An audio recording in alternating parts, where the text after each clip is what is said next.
Hi, I'm your host, Megalon Jones, and welcome back to the Sharp End of the Stick, where we're currently in the Ukraine, facing off against the Russians as the United States. Battalion wants me to take a couple of objectives, the first being a sunken road, the second being a village. This is a quick battle in which the AI chose the enemy and I chose my own forces. The initial intelligence shows that most of the Red Army is in the first, that is, minor victory point area, which we'll refer to as the Sunken Road. Battalion's given me a combined arms group, a platoon of Abrams, a platoon of mechanized infantry, a platoon of armored engineers that I'm going to use to move into the town. The big worry is the Sunken Road, as it has terrain which masks direct line of sight. So I'm going to be using the drones and hopefully the thermals on the javelins and the other American weapon systems to try to suss out exactly what I'm facing.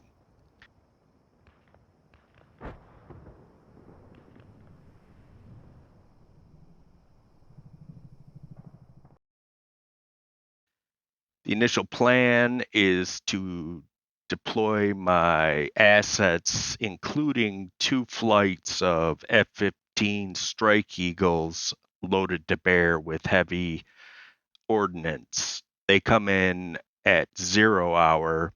I'm going to set forward the Javelins and the Abrams to try to see exactly what my task force is up against. The very first problem we run into is that the AI pulls one of its favorite tricks, which is a preemptive artillery strike along the likely axis of advance. This is the big Russian stuff, 152 millimeters. So I'm forced to pull the Javelin teams away, lest they get turned into red paste.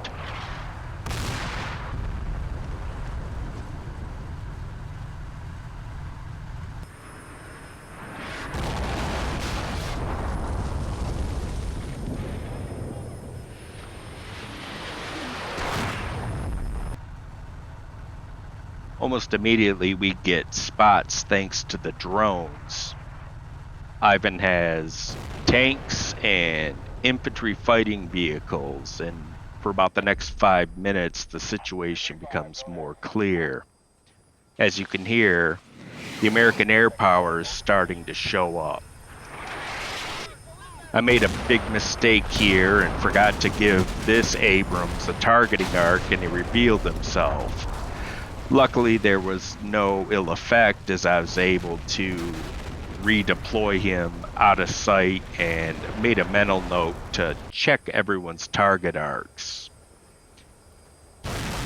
At this point, the F-15s are starting to drop bombs.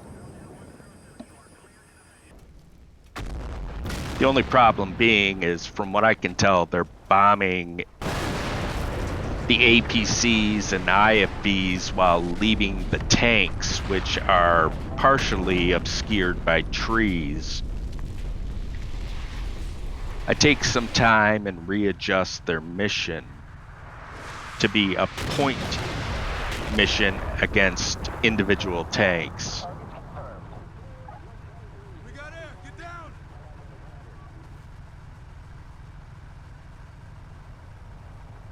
Missile off the rail.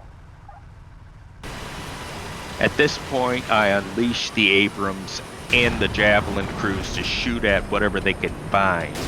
And for the next minute and a half, things get hairy.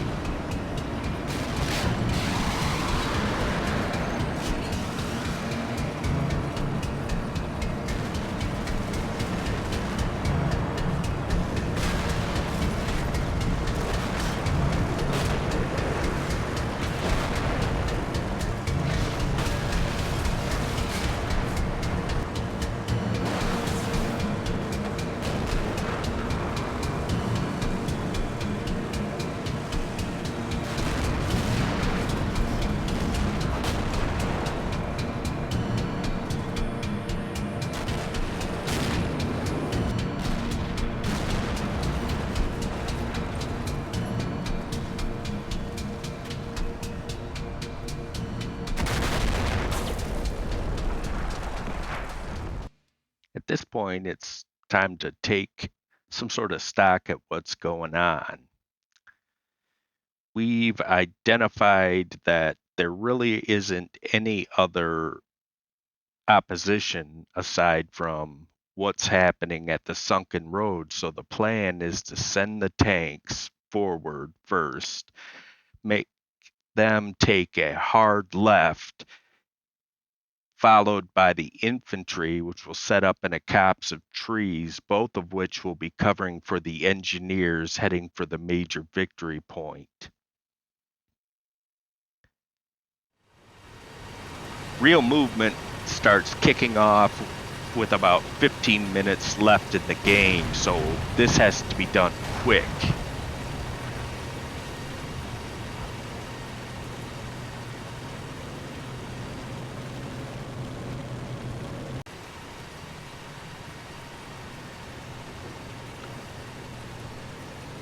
As the mechanized infantry roll out, we notice that they do have some minefields set up. Miraculously, the Bradleys miss the mines, but one Abrams tank isn't so lucky and ends up having some minor track damage. But other than that, they don't seem to stop anything with these mines. They must be anti-personnel mines. Out in the clear, the Abrams start wiping out the survivors of the airstrikes and the earlier action. These are shell-shocked crews and infantry.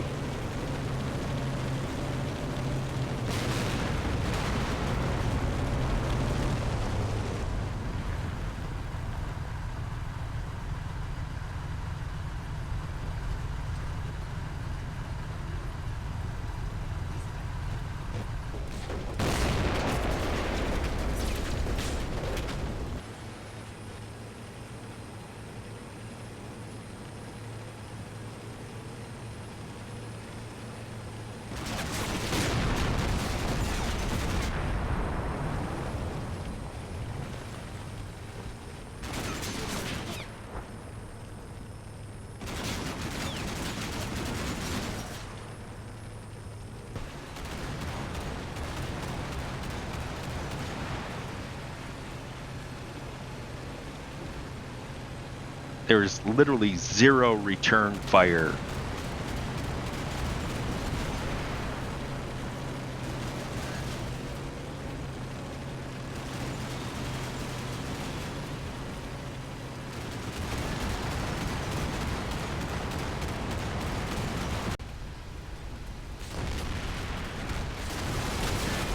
Essentially, there's no real armored vehicles with the exception of one lone tank. And it isn't long before I've moved an Abrams into a hull-down position to take him out.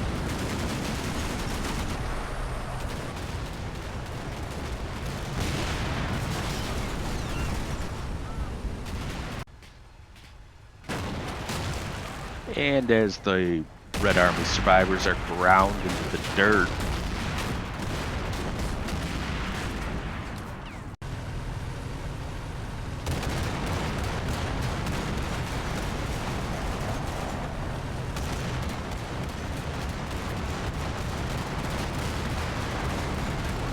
with 3 minutes left to go in the game and the Red Army survivors ground into the dirt, I end up with the total victory screen. Now, I completely botched getting that recorded, so all you're going to have to do is A, trust me and stare at this stupid graphic I've cooked up for you. But I suppose I could use this time for a little bit of channel news.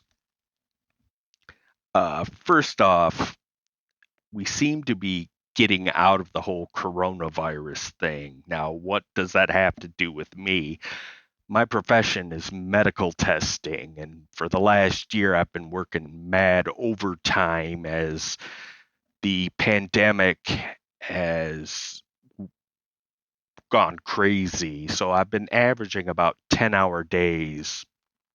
and I haven't had a whole lot of time to put together any type of videos, but things are looking up now as the vaccines roll out. Second, if you're a fan of combat mission, we've got we've got a new module coming out for the Red Thunder, which is called Fire and Rubble, detailing the last months of the war on the Eastern Front. And what I'm really geeked about is the new game Combat Mission Cold War, which is it's what you would imagine, late 70s, early 80s conventional thing in Central Europe. I'll be playing that as soon as it comes out, and you'll be getting videos galore on that front. So I'm signing off. I hope you all have a good time, and I'll see you in the next video.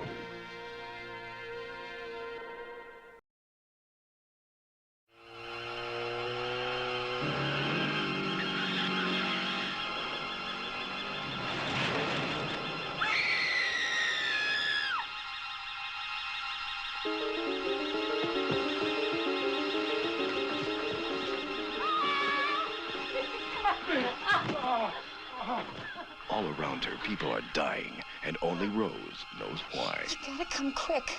You gotta come quick and get me.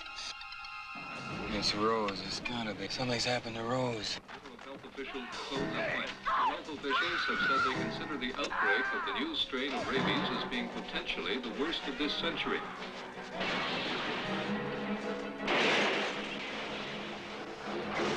Don't scream. Don't panic. He's dead, and the dead can't hurt the living. Rabid. The Prime Minister was reluctant to officially declare a state of emergency, but as any citizen in the streets can tell you, martial law has come to Montreal. Get that gun. I'm sorry, sir. You can't go through. I'm sorry, sir. You don't have a card now, please. Shooting down the victims is as good a way of handling them as we have got. Stop! Stop or I'll shoot!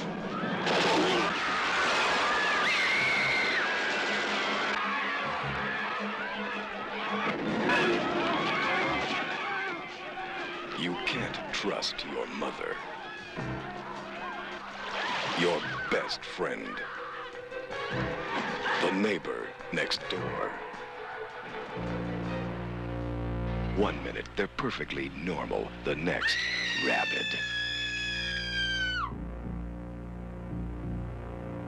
Pray it doesn't happen to you.